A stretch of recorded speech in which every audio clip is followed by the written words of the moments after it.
দর্শক, আমাদের সঙ্গে যোগ দিচ্ছেন অনন্ত গার্মেন্টসের ব্যবস্থাপনা পরিচালক ইনামুল হক খান। এছাড়াও স্টুডিওতে রয়েছেন আমাদের সহকর্মী সাইদ আরমান। যুক্ত হচ্ছি তাদের দুজনের সঙ্গে। জনাব ইনামুল হক খান, নাগরিক সংবাদে আপনাকে স্বাগত জানাচ্ছি। আপনার কাছে আমি শুরুতেই জানতে চাই, আমরা জানতে পেরেছি বিভিন্ন কারখানায় অস্থিরতা চলছে, শ্রমিকরা রাস্তায় নেমে আসছে। মালিক হিসেবে আপনার কি আহ্বান শ্রমিকদের প্রতি, আর শ্রমিকদের দাবিগুলো কতটা যৌক্তিক? ধন্যবাদ। আমি শ্রমিকদের যে একটা পরিস্থিতি আমি দেখতেছি, আমি একটু কনফিউজড। আমি একটু বুঝতেছি না আসলে হচ্ছে কি। আমরা ওয়ার্কারদের সাথে কথা বলেছি, শ্রমিকদের সাথে আমাদের লোকেরা রাস্তায় নেমে কথা বলেছে, কিন্তু একটু কনফিউশন। ওরা যে কি চাচ্ছে ওরা নিজেরাও শিওর না। কারণ কিছুদিন আগে ছিল ইপিজেড এবং ডিইপিজেড যে আন্দোলন ছিল, সেটা ছিল যে বৈষম্য হচ্ছে, আমরা আরো বেশি বেশি পুরুষ শ্রমিক নিতে হবে, যেটাও খুব একটা আশ্চর্যজনক জিনিস। আমাদের দাবি বা এটার সাথে তো আমাদের রিকোয়ারমেন্টের সাথে সম্পর্ক নেই। আমাদের বায়াররা চাচ্ছে মহিলা বেশি থাকবে, মহিলা সুপারভাইজার থাকবে, সেই জায়গায় আমাদের সবই তো পুরুষ। সেই জায়গায় ছেলে মেয়ে বা এটা নিয়ে যে আমরা নির্ধারণ করব কোনটা আমাদের জন্য বা বায়ারদের জন্য সুবিধাজনক, সেটা ছিল ইপিজেড এর আন্দোলন। এখন যেটা নতুন শুরু হচ্ছে, এটা কিন্তু শুরু হয়েছিল নাসা নামে একটা ফ্যাক্টরি নিশ্চিন্তপুরে এখানে। সেখানে যে দাবি টাবি যেগুলো ছিল, এই দাবিগুলো হাস্যকর এবং অপ্রাসঙ্গিক আমি বলবো। কারণ যে দাবিগুলো ছিল, তাদের ওভারটাইম কত টাকা বাড়াইতে হবে, তাদের অ্যাটেন্ডেন্স বোনাস 600 টাকা দিতে হবে, এগুলো আসলে একেবারেই ইন্টারনাল ম্যাটার। ইন্টারনাল ম্যাটারকে আমরা জাতীয়ভাবে 50-55টা ফ্যাক্টরি বন্ধ হয়ে গেল, গাজীপুরের সংক্রমণ হইলো, এটা আমার কাছে ঠিক যৌক্তিক মনে হচ্ছে না। কারণ অত্যন্ত ভয়াবহ একটা পরিস্থিতির সম্মুখীন আমরা। কারণ কিছুদিন আগে ছাত্র আন্দোলন, ছাত্র জনতা যে একটা আন্দোলন গেল, আমরা 1.5 মাস সেই জায়গায় ব্যস্ত ছিলাম। মারাত্মকভাবে আমাদের প্রোডাকশন এবং শিপমেন্ট বিঘ্নিত হয়েছে। এরপরে হলো আমাদের বন্যা, আমাদের ট্রাক যাচ্ছে ফেনী হয়ে এবং আমাদের ট্রাকগুলো বন্ধ হয়ে গেল। 7 দিন আমাদের প্রোডাকশন, আমাদের শিপমেন্ট গুলো বন্ধ ছিল। আমাদের কিন্তু অলরেডি খুবই একটা ভয়ঙ্কর একটা অবস্থায় আমরা চলে আসছি। বায়ারদেরকে আমরা অনেক ফেভারেবল ছিল বায়ার আমাদের প্রতি। যখন ছাত্র আন্দোলন বা এটা যেটা হলো, বায়াররা ওয়াজ ফেভারেবল, খুবই সুন্দরভাবে আমাদেরকে সহযোগিতা করেছে। এবং ইভেন ছাত্ররাও কিন্তু আমাদের ট্রাকে হাত দেয় নাই, এভরিথিং ওয়াজ গুড। বাট এরপরে বন্যা আসলো, ট্রাক গেল না। এরপরে যখন এই যে আন্দোলনটা হচ্ছে, যেটার আমি কোনো যৌক্তিক কারণ আমি খুঁজে পাচ্ছি না। পুরো জিনিসটাই বলেন। আমাদের সহকর্মী সাইদ আরমান রয়েছেন, আপনার কাছে একটি প্রশ্ন রয়েছে তার, সেটি একটু আমরা শুনতে চাই আপনার কাছ থেকে। সাইদ। ইনামুল হক বাবলু, আপনি যেটি বলছিলেন যে গত প্রায় 2 মাস ছাত্র জনতার আন্দোলনের কারণে কারখানায় উৎপাদন ব্যাহত হয়েছে, আপনাদের রপ্তানি ব্যাহত হয়েছে, তারপরে বন্যার কারণে আপনাদের রপ্তানি, যেহেতু যান চলাচল কিছুটা বিঘ্নিত ছিল, ব্যাহত হয়েছে। ঠিক তারপরে আসলে এই আন্দোলন, আপনি বলছিলেন যে আসলে যৌক্তিকতা খুঁজে পাচ্ছেন না। ঠিক এই যে এই সমস্ত মুহূর্তে আসলে আপনাদের যে মালিকদের, যে উদ্যোক্তাদের যে সংগঠন বিজিএমইর যতটা দায়িত্বশীল ভূমিকা অতীতে আমরা সংকটময় মুহূর্তে দেখেছি, আপনারা উদ্যোক্তারা কি এই মুহূর্তে বিজিএমইকে ততটা তৎপর দেখছেন কিনা? যদিও কিছুক্ষণ আগে আমরা বিজিএমই থেকে আমাদেরকে জানানো হয়েছে যে যে সমস্ত জায়গায় আন্দোলন হচ্ছে সে সমস্ত জায়গায় আইন শৃঙ্খলা বাহিনী নিয়োগ হবে রাত থেকেই। একটু বলবেন যে উদ্যোক্তা হিসেবে আপনারা বিজিএমই থেকে পর্যাপ্ত সহায়তা পাচ্ছেন কিনা? আমি যদি সরাসরি বলি, বিজিএমই এর কথা যদি বলি, সেটা হচ্ছে পরে আসবো। আমি তার আগে আমি বলবো যে সরকার বা আর্মি বা পুলিশ বা বিডিআর বা ইন্ডাস্ট্রিয়াল পুলিশ, এই যে এনাদের যে সংগঠনগুলো অতীতে, এনারা কিন্তু আমাদের শ্রমিক সংগঠনের যে সমস্যা, শ্রমিকদের সমস্যাগুলো যখন হতো, এরা আমাদের সাপোর্ট দিত। তো এই ক্ষেত্রে আমরা কিন্তু তাদের সাপোর্ট পাচ্ছি না। মানে থাকে বিডিআর পুলিশ, ওরা থাকে, যেই মাত্র শ্রমিকরা বেরোয় আসলো, যখন তাদের প্রয়োজন, তখন কিন্তু আর্মি বা বিডিআর বা সবাই সরে যাচ্ছে। তাহলে শ্রমিকরা যখন রাস্তায় থাকে, আমাদের তো যুদ্ধের জন্য আমাদের কোনো প্রস্তুতি নাই, আমরা সেই জায়গাটা আমরা হেরে যাই। যখন 7,000, 10,000, 12,000 শ্রমিক যখন গেটে থাকে, তখন আমরা বন্ধ করে দিই। এরপরে আসতেছে বিজিএম এর রোল।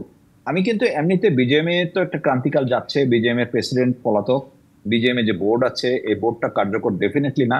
এরা যে কাজগুলো করছে বা এদের বিজিএমই থেকে যে আমরা আশা করি, যে সাপোর্টটা আমরা আশা করি, সেই জায়গাটা সিরিয়াস একটা ঘাটতি আমি লক্ষ্য করছি। কারণ আমাদের এই যে 2টা দিন চলে গেল, এখন পর্যন্ত কার্যকর কিন্তু কিছু নেই। গতকালকে একটা মিটিং ছিল, যে মিটিং এর কথা ছিল যে আজকে সকাল থেকে আর্মি থাকবে, পুলিশ থাকবে, বিডিআর থাকবে বা ইন্ডাস্ট্রিয়াল পুলিশ থাকবে। কিন্তু সময় মতো যখন আজকে আন্দোলন শুরু হলো, বন্ধ হয়ে গেল সকালবেলায় ফ্যাক্টরি। গতকালকে থেকে একই অবস্থা, সকালবেলা বন্ধ হয়ে গেল।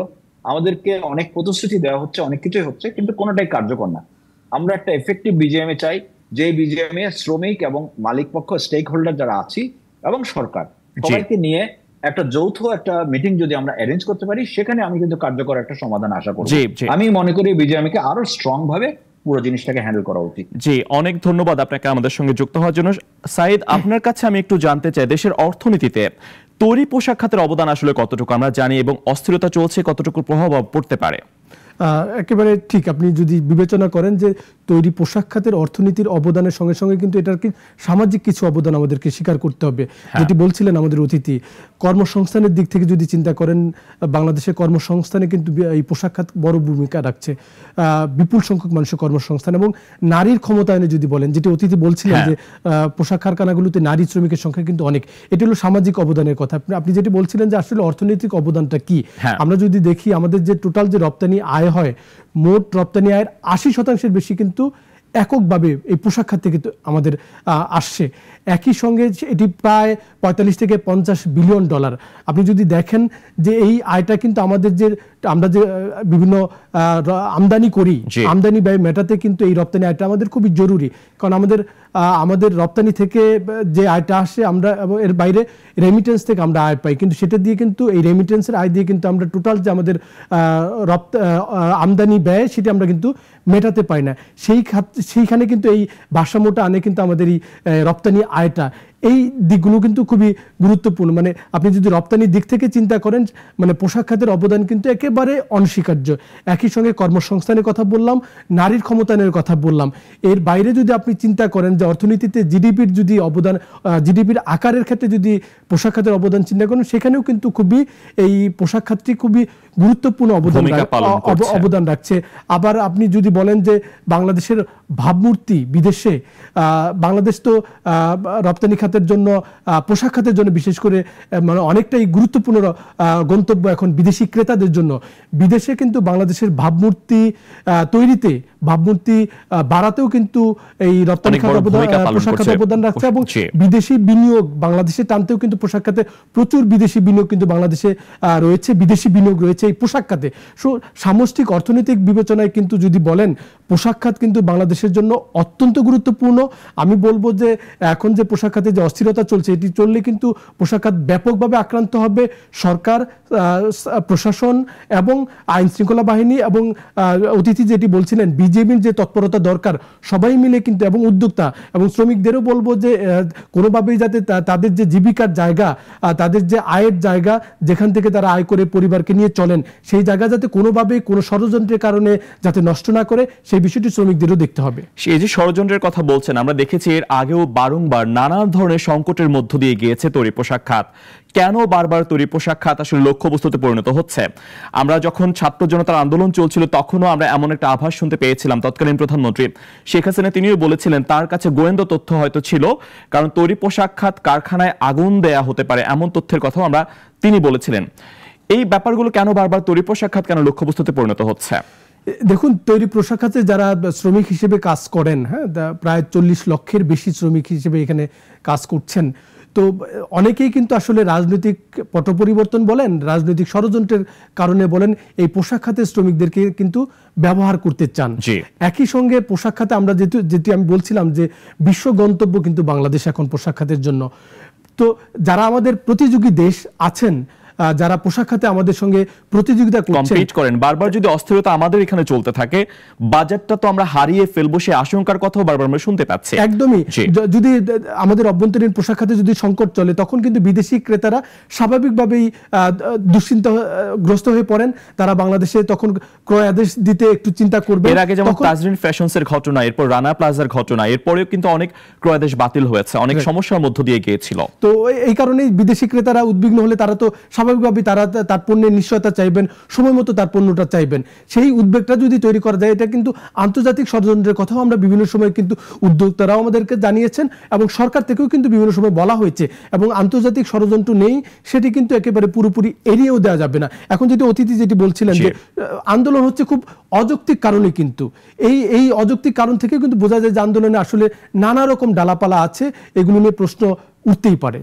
জি, অনেক ধন্যবাদ আপনাকে আমাদের সঙ্গে যুক্ত হওয়ার জন্য। সহকর্মী সাইদ আরমান সরাসরি যুক্ত হয়ে জানাচ্ছিলেন আমাদেরকে, এবং এর আগে আমাদের সঙ্গে যুক্ত ছিলেন অনন্ত গার্মেন্টসের ব্যবস্থাপনা পরিচালক ইমাম হক খান।